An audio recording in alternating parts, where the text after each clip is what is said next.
Le 3008 passe au 100% électrique, les amis, c'est une petite révolution chez Peugeot, même si évidemment il existe toujours des versions hybrides ici. Alors bien sûr, il y a eu de la concurrence pendant toutes ces années, les Skoda Enyaq, Volkswagen ID4, le Tesla Model Y évidemment, les récents BMW iX2 et Countryman. Il y a du monde, mais il a beaucoup d'atouts, notamment une autonomie qui monte jusqu'à 700 km, voilà, c'est un petit peu mieux même que le Renault Scénic. Mais il y a aussi des défauts, comme on va le voir les amis, sur notre essai de plus de 2000 km. On a fait de l'autoroute, des petites routes de montagne, bien sûr, des petits villages ici comme Vergorde, les amis. C'est parti pour l'essai complet du 3008 100% électrique.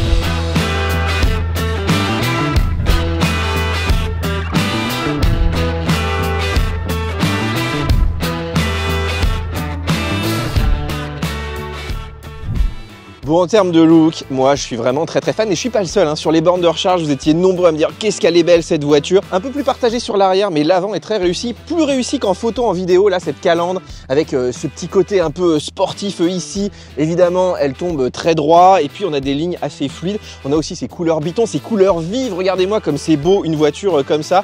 Alors malheureusement pour le CX, c'est pas terrible d'avoir une grosse calandre comme ça. On est à 0,28, donc c'est moins bon que la concurrence. Et puis c'est vrai que c'est une voiture qui est très lourde, plus de 2 tonnes 1, les amis. C'est plus lourd qu'un Scénic, c'est plus lourd aussi qu'un Tesla Model Y qui est pourtant beaucoup plus gros. Mais on va le voir, en termes d'efficience, Peugeot s'en sort finalement pas si mal. Mais bref, en termes de design, franchement, c'est une belle réussite. Bravo Peugeot. Bon, c'est la mode des grosses jantes, 19 ou 20 pouces comme sur notre modèle. Alors, c'est pas terrible forcément pour l'efficience ni pour la suspension. Par contre, regardez, elles sont quand même à moitié fermées. Ça, c'est mieux pour l'aéro, donc c'est plutôt pas mal. On va le voir. Ils s'en sortent assez bien. Il n'y a pas de suspension pilotée, ça c'est dommage. Il y en a maintenant dans le groupe Volkswagen, donc il serait temps que Peugeot s'y mette, même si je trouve que c'est toujours bien équilibré chez Peugeot. Moi, j'adore les trains roulants. Je trouve qu'on est à la fois dans la sportivité et toujours dans le confort quand même malgré tout. Faut pas oublier que c'est un SUV familial.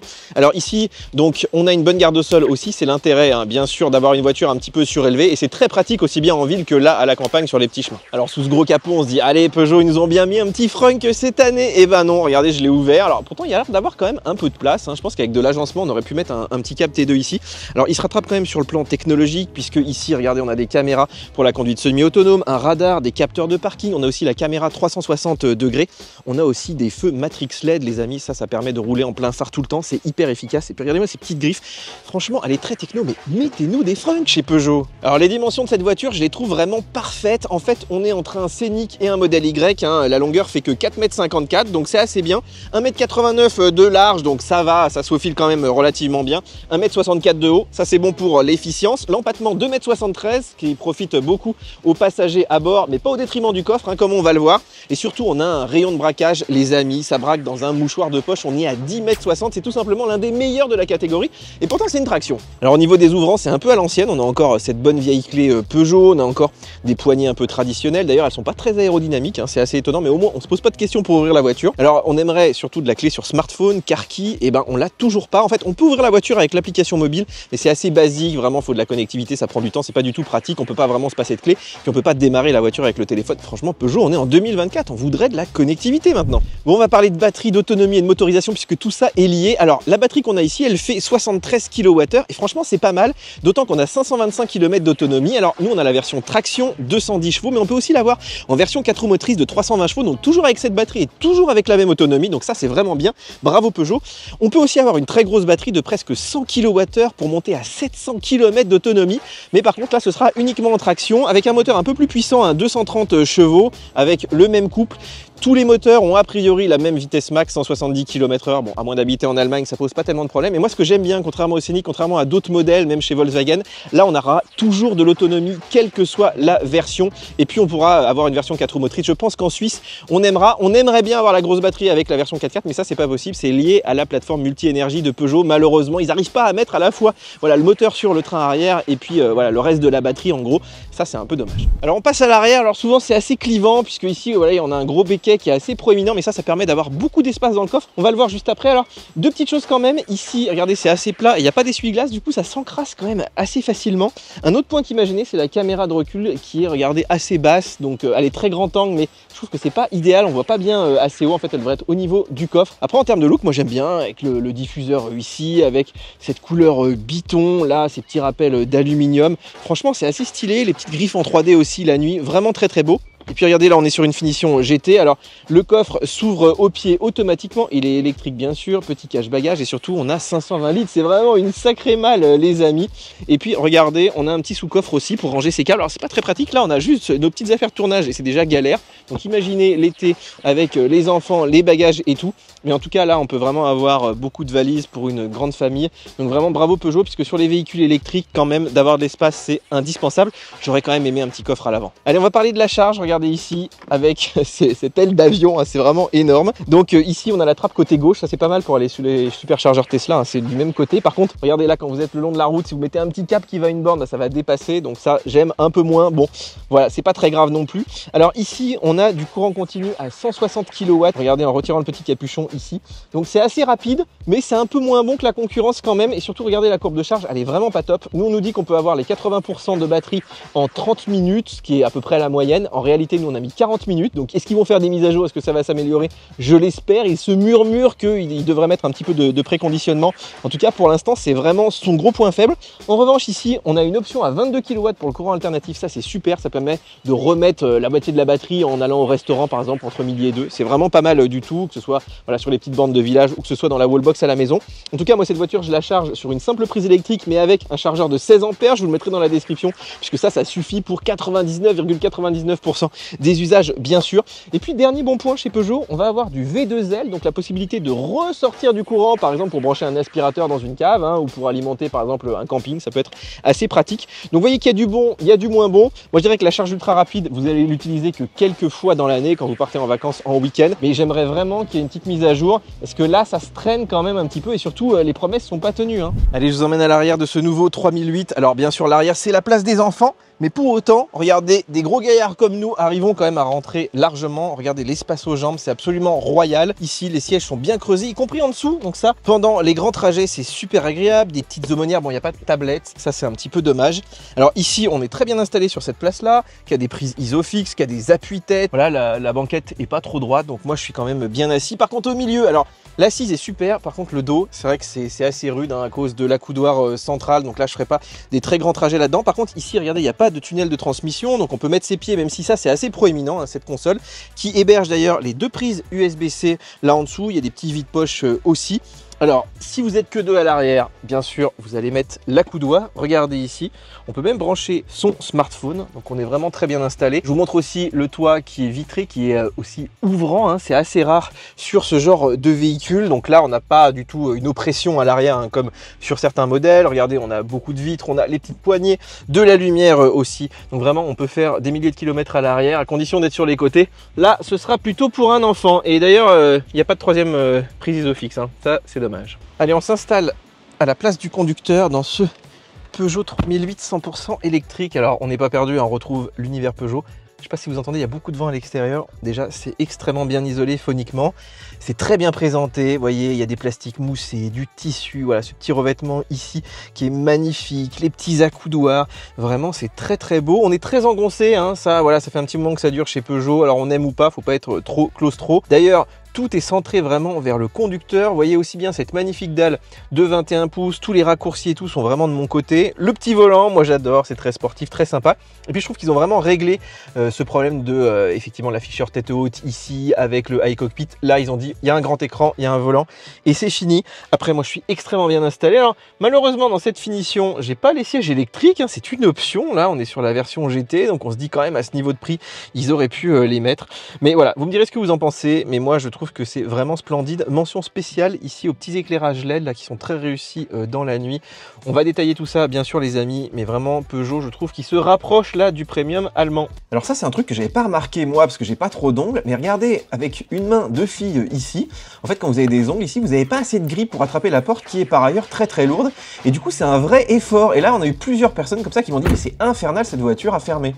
Alors c'est pas aussi épuré que dans une Tesla, en fait il y a des boutons un petit peu partout, déjà sur le volant vous voyez qu'il y en a quand même pas mal, on va y revenir. Alors c'est pas tactile heureusement, mais c'est un petit peu bizarre, je vais vous en reparler. Bien sûr on a toujours des commodos, on a des petites palettes ici bien sûr pour la régénération, je vais vous montrer là tout ce qui est commande de vitre, la sécurité enfant, les rétroviseurs, on en a encore là-haut, voilà pour le Vélum, pour le toit ouvrant, les petites lampes, ça c'est plutôt cool. Regardez ici, voilà, pour les lunettes, là on a encore les high toggle, c'est des raccourcis qui sont réglables bien sûr. Là on a encore des raccourcis pour la clim, pour tout un tas de petites choses.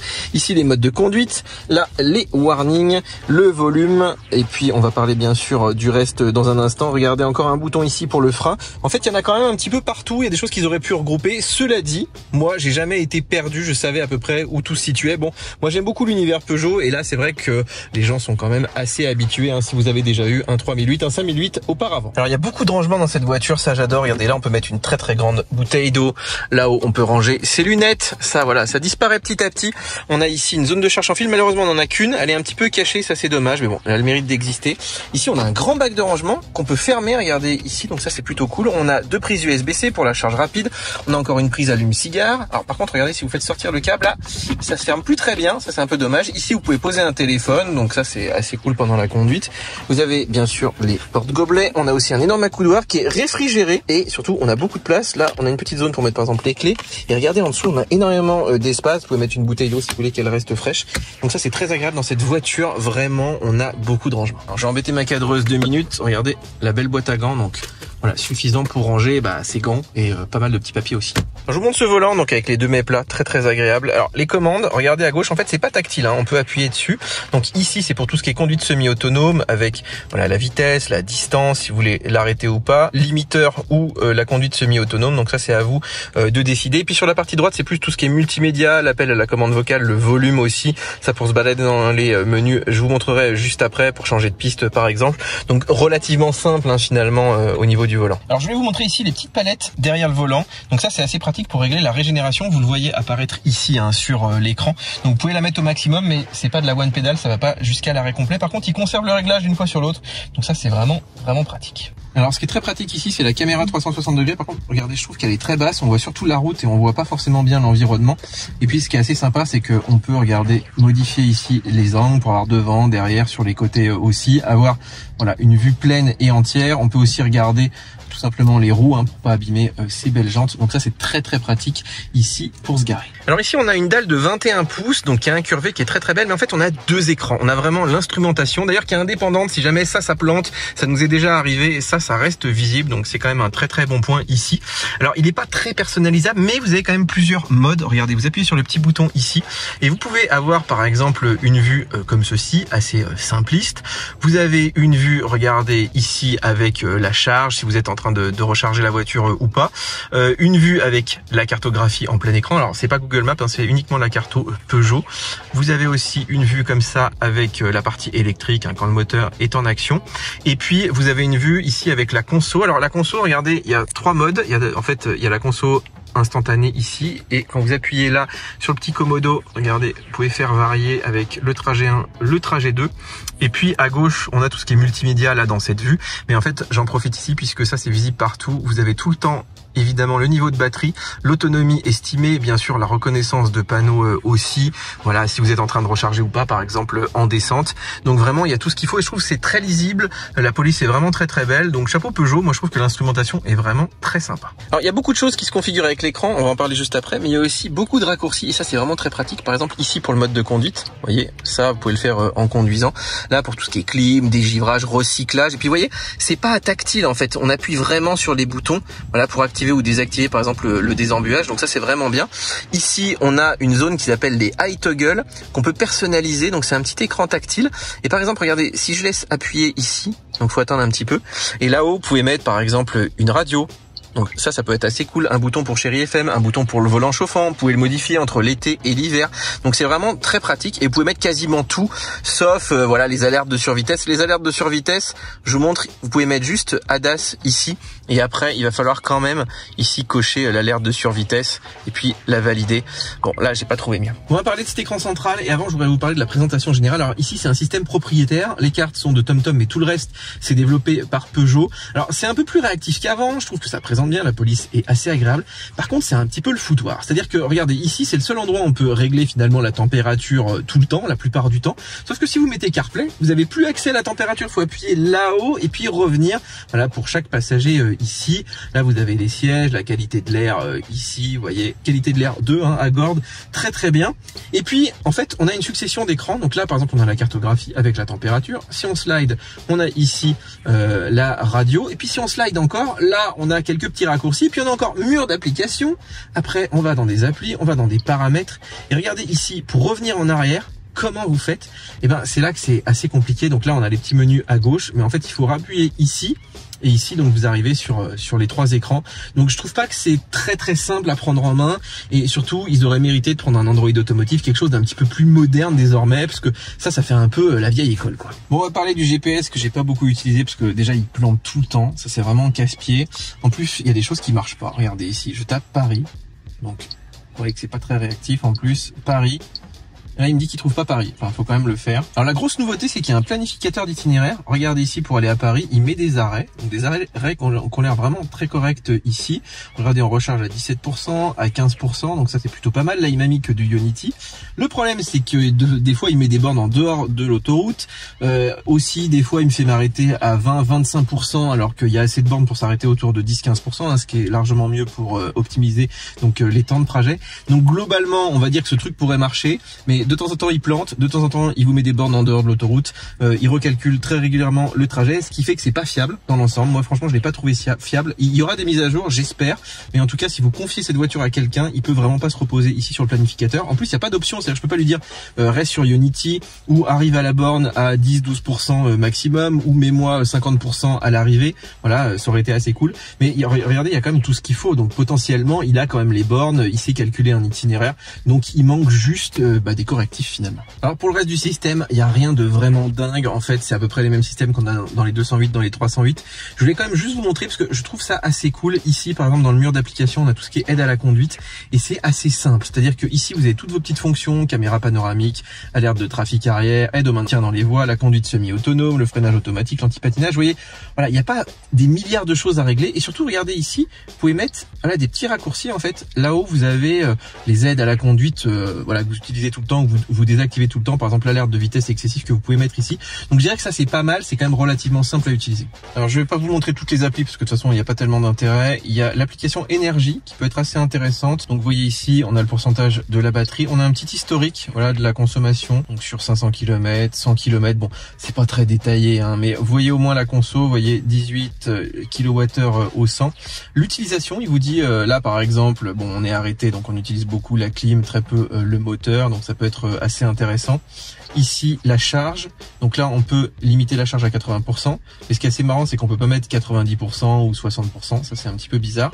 On peut quand même régler des horaires, par exemple regardez le début de charge, mettons à minuit, tiens ça peut être assez amusant, donc tous les jours, mais regardez c'est pas très fin en fait. Ici on a de la charge différée, mais on peut juste mettre un horaire, on peut pas mettre par exemple la semaine et le week-end, donc ça c'est un petit peu bizarre quand même. Là encore Peugeot a pas vraiment travaillé sa copie, ils ont fait les choses à minima sur la partie électrique. Alors regardez un truc pratique, par exemple ici là j'ai toutes mes petites fonctions, donc je peux mettre tout ce que je veux. Par exemple je peux mettre la clim ici dans les iToggle. On va cliquer sur clim, tiens je vais vous montrer la climatisation, et elle, bon vous la connaissez si vous avez une Peugeot un peu récente. Moi je trouve qu'elle est quand même pas très claire, donc bon voilà, on peut régler la température, il y a les modes automatiques, le siège et le volant c'est encore un sous-menu, il faut allumer le siège, donc le mieux c'est de les mettre ici dans les iToggle, mais quand même quand vous voulez mettre le volant chauffant aussi, il faut aller dans ces menus, la qualité de l'air aussi, donc tout ça en fait est dans un sous-menu qui est, regardez ici, dans mur d'application et ensuite climatisation. Vous pouvez mettre un raccourci là, mais c'est vrai que la clim, ça devrait être quelque chose qui est affiché en permanence. Et ici, ils ont fait plein de raccourcis, plein de trucs cool, mais on peut pas régler simplement la clim ou le siège là avec juste un ou deux boutons. Il faut créer des raccourcis, quoi. Je vous montre rapidement le menu de réglage ici de la voiture. On a différents profils. Bon, ça c'est vraiment du courant. Si vous prêtez la voiture, ça peut être assez agréable. On a de la personnalisation aussi, par exemple des couleurs intérieures. Vous n'avez pas beaucoup de choix, hein. Il y a quelques couleurs uniquement. Donc on peut mettre du bleu, du jaune, etc. On a aussi les animations à l'intérieur, à l'extérieur, bien sûr, les petits jeux de lumière. On a de la connectivité. Regardez les réseaux Wi-Fi. On a du Bluetooth aussi. On a aussi tout ce qui est système. Bon, voilà, les watts, les Celsius, les kilomètres/heure. la luminosité, bien sûr, des réglages audio. Ici, bon, c'est pas très fin, mais au moins vous avez quand même une petite balance, etc. Vous avez aussi, là, regardez, l'éclairage du véhicule, si vous voulez les feux de route automatiques aussi, hein, le Matrix LED, l'éclairage adaptatif, l'accès au véhicule, est-ce que vous voulez que ça déverrouille par exemple le coffre uniquement. Vous avez aussi tout ce qui est sécurité, par exemple le rétroviseur qui se baisse en marche arrière, la pression des pneus, etc. etc. Vous avez un assistant vocal, alors qui est vraiment pourri, c'est juste pour mettre la clim, mettre la radio éventuellement, mais il y a du chat GPT qui arrive hein, dans le groupe Stellantis, mais là en tout cas le système là est vraiment pas terrible. On a des mises à jour en OTA, ça c'est quand même assez pratique, donc je vous dis potentiellement ça peut quand même évoluer. Et puis on a aussi des services connectés, bon là par exemple ça bug, mais ici on retrouve par exemple si on a l'option pour déverrouiller la voiture à distance. Voilà, on a fait le tour.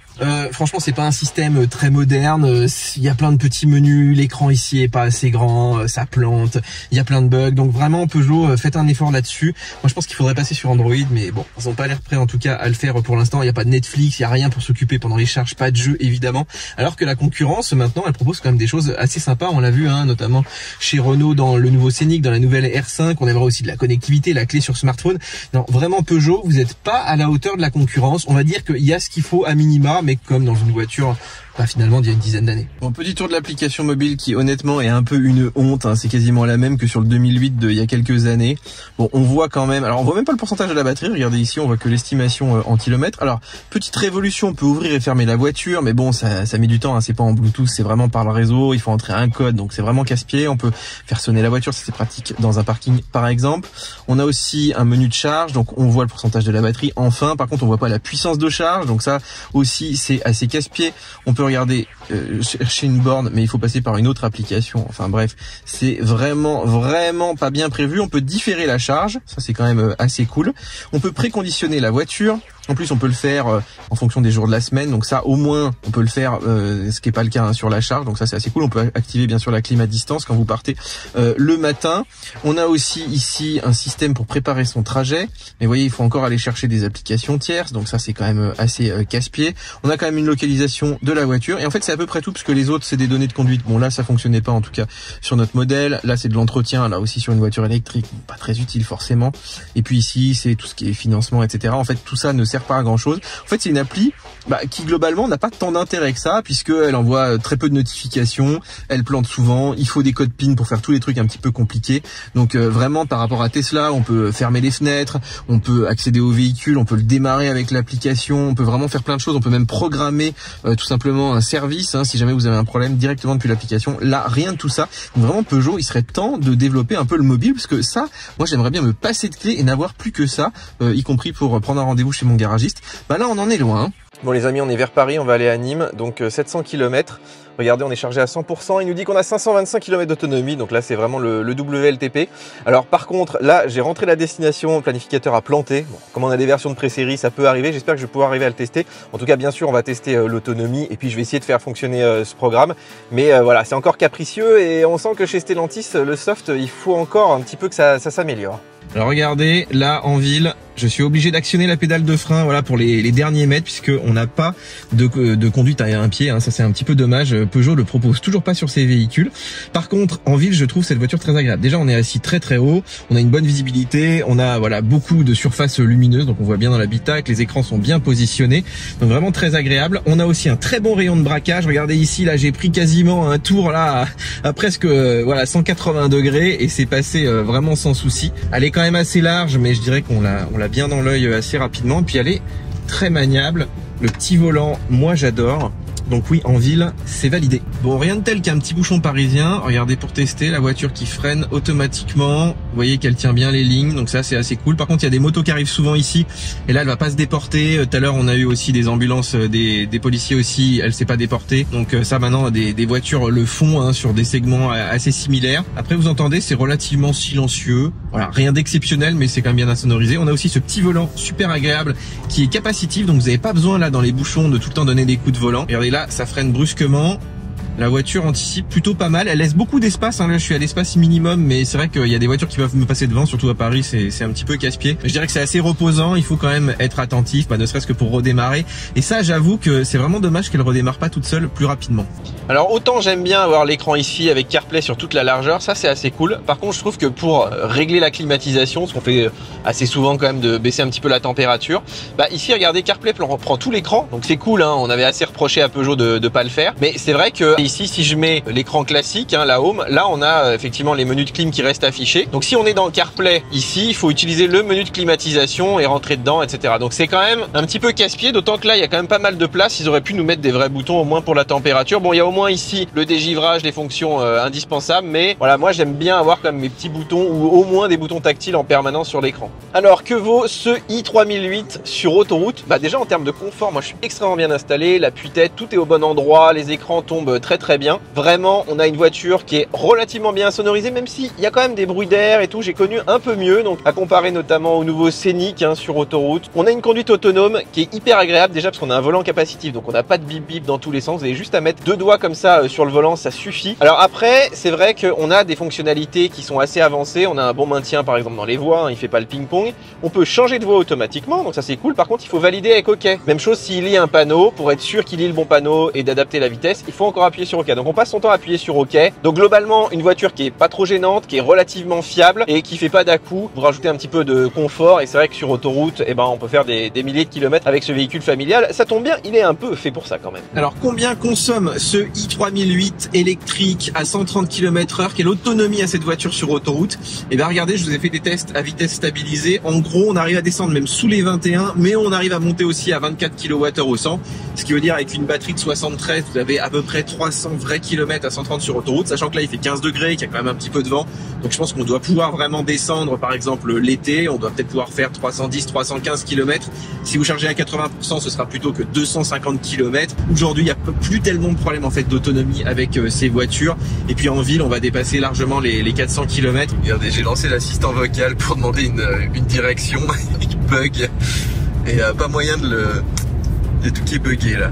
Bon, j'ai enfin réussi à lancer le planificateur d'itinéraire pour aller à Nîmes. Donc je me suis pas encore arrêté, mais là il prévoit 3 arrêts.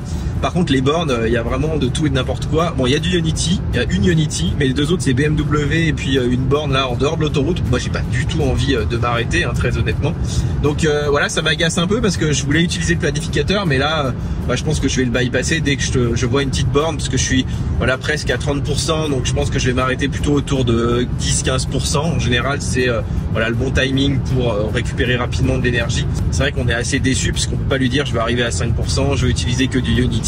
Donc il faut vraiment le parfaire ce truc, déjà qu'il arrête de planter, mais surtout qu'il soit à peu près fiable sur les bornes par exemple qu'on va avoir sur l'autoroute. Alors ce qui est incroyable, c'est que là il voulait absolument me faire sortir de l'autoroute alors qu'il y a une aire totale. Là je la connais très bien, la Chaponne, et surtout là donc j'ai passé la borne qu'il voulait me faire prendre, et il veut me ramener dessus et il voit pas celle de Total, donc vraiment il veut pas. Et il se réadapte pas correctement, en tout cas là, dans mon cas de figure. Ou alors il a pas toutes les bornes, c'est quand même assez bizarre. Mais regardez-moi ces essuie-glaces, c'est incroyable! Les meilleurs essuie-glaces, les amis, en fait, ils sont chez Peugeot. Bon, on a réussi à se charger chez Total, merci les bornes Alpitronics. En plus, on a le prix, on a aussi évidemment la puissance. Alors là, sur les 300 kW de la borne, la voiture n'est censée qu'en prendre 160 maxi. Nous, on est monté à 130, donc ça reste raisonnable, d'autant qu'on n'était pas en fond de batterie, on était autour de 25%, mais ça a mis du temps à monter. Donc voilà, en gros, la charge là, c'est une grosse demi-heure, donc c'est un petit peu plus lent quand même que la concurrence. On va en profiter pour manger, en fait, quand vous faites une pause repas et puis que vous allez aux toilettes, vous êtes largement au-dessus des 30 minutes, donc c'est pas un souci. Le problème, c'est que ça quand même encombre les bornes ici. Bon, la charge de ce 3 minutes électrique, la charge rapide en tout cas sur autoroute, elle est vraiment pas convaincante. Regardez ici, on a mis plus de 40 minutes pour faire le 25-80%. D'habitude c'est le 10-80% en moins de 30 minutes, donc là on n'y est pas du tout. Et puis surtout ici, ce qui est vraiment très lent, c'est après 80%. Alors là vous restez 1 heure, vous remettez à peine 10% supplémentaire, donc ça vaut absolument pas le coup. Moi je l'ai fait juste pour vous faire une belle courbe de charge, donc qui s'effondre complètement. Donc là on est largement en dessous de la concurrence, les modèles Y, etc. Pourtant qui sont sortis il y a plusieurs années. Je parle même pas de Kia qui charge en 18 minutes. Donc là si vous avez du temps à perdre sur les aires d'autoroute, pas de problème. Mais là moi j'ai eu le temps de manger, j'ai eu le temps d'aller aux toilettes et je suis encore en train d'attendre sur la borne. Donc là c'est pas terrible. Alors là je viens d'avoir un reboot les amis. Et ça fait peur parce que pendant la conduite, alors heureusement cette partie là n'a pas rebooté, mais toute cette partie là, vous voyez, avait disparu. Alors regardez, depuis le plantage, donc j'ai plus de CarPlay, j'ai encore la map et tout, ça a rebooté, mais là je peux pas l'afficher ici. Donc j'ai 2 gros bugs quand même et ça revient pas là pour l'instant. Alors regardez, j'aime bien cet affichage puisque vous avez ici donc le pourcentage à la borne et puis ça c'est le pourcentage à l'arrivée, à la destination. Et ça, d'avoir tout ça sur un petit écran comme ça, même chez BMW et tout, on l'a pas. Donc très bien. Maintenant il faut juste que ça ce soit fiable en fait. Bon allez, je me suis mis en mode sport, il n'y a personne, on va se faire un petit 0 à 100. Et ben c'est lent, le 0 à 100. Voilà, c'est pas très lent par rapport à une version thermique, mais par rapport aux électriques, c'est vrai qu'on était habitué à avoir un coup de pied aux fesses, là on l'a pas du tout. Mais je dirais que pour s'insérer, c'est largement suffisant et que c'est même idéal pour être en confiance en fait. Alors une vue que j'aime bien, regardez, avec ici les écrans, c'est d'avoir à gauche ici la navigation de la voiture et à droite d'avoir tout simplement CarPlay avec Waze par exemple. Et vous voyez qu'on voit vraiment très bien, c'est au même niveau en fait, ça c'est assez rare. Alors après plus de 2000 km à bord de ce Peugeot 3008 100% électrique, est-ce que je vous recommande ce véhicule les amis? Eh bien écoutez, si vous venez du thermique, que vous cherchez un SUV familial, électrique, avec une bonne autonomie, avec un look d'enfer, avec beaucoup d'espace à bord, avec une conduite qui est hyper agréable, franchement je vous recommande cette voiture les yeux fermés. En plus on va le voir au niveau des tarifs, c'est plutôt pas mal. Après c'est vrai que sur le plan 100% électrique, si vraiment vous faites des grands trajets régulièrement, c'est vrai qu'elle charge pas très vite. C'est vrai qu'on peut pas mettre ses câbles à l'avant. C'est vrai aussi que le planificateur d'itinéraire, il met pas vraiment en confiance, mais ça va évoluer. Hein. Je pense qu'ils vont faire bien sûr des mises à jour. Moi j'aurais aimé aussi la conduite à un pied, j'aurais aimé un petit frunk à l'avant, mais ça c'est quand on vient de l'univers Tesla, quand on vient de l'univers électrique. C'est vrai qu'il y a pas mal de concurrence, mais regardez les tarifs, on est sous le bonus, quelles que soient les versions en France. En tout cas là, avec cette batterie de 73 kWh, on le verra hein, avec la grosse batterie, ce qui lancera des tarifs. En tout cas, je trouve que Peugeot a quand même bien réussi son pari sur une plateforme multi-énergie. Et vraiment, les amis, je vous invite à l'essayer puisque c'est un véhicule qui est très agréable au quotidien. Voilà pour cet essai du i3008, je vous rappelle qu'il y a un test aussi écrit à retrouver sur le site, donc n'hésitez pas à le consulter. Je vous ai aussi mis la liste voilà, de tout ce que j'utilise avec la voiture électrique, si ça peut vous aider, les bornes, les petits câbles de recharge aussi.